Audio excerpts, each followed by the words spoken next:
திருநெல்வேலி மாநகராட்சி ஆணையாளர் சுகபுத்ரா வெளியிட்டுள்ள செய்திக்குறிப்பில், திருநெல்வேலி மண்டலத்திற்குட்பட்ட பேட்டை முதல் பழையபேட்டை இணைப்பு சாலையில் அமைந்துள்ள மொத்த விற்பனை சந்தை மற்றும் வாகன முனையம் தொடர்பாக மாவட்ட ஆட்சித்தலைவர் தலைமையில் 10/5/2025 அன்று ஆலோசனைக் கூட்டம் நடைபெற்று 13ஆம் தேதி நேரடி ஆய்வு செய்து வழங்கப்பட்ட அறிவுரைகளின்படி 14/5/2025 முதல் நயினார்குளம் ரோட்டில் சாலை மற்றும் பாதாள சாக்கடை அமைக்கும் பணி சுமார் 6 மாத காலத்திற்கு நடைபெற உள்ளதால், திருநெல்வேலி டவுன் ஆர்ச் வடக்கு பக்க ரோட்டில் இருந்து தச்சநல்லூர் ஊருக்குள் செல்லும் நயினார்குளம் கிழக்கு கரை ரோடு முழுவதும் போக்குவரத்திற்கும் பொதுமக்கள் பயன்பாட்டிற்கும் பயன்படுத்த இயலாது.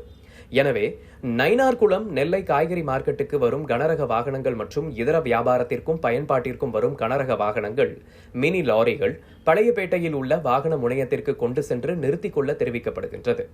மேலும் அனைத்து மொத்த காய்கறி விற்பனை சந்தைகளை வேறு இடத்திற்கு மாற்றிக்கொள்ள தக்க ஏற்பாடுகள் செய்து கொள்ளவும் தெரிவிக்கப்படுகின்றது.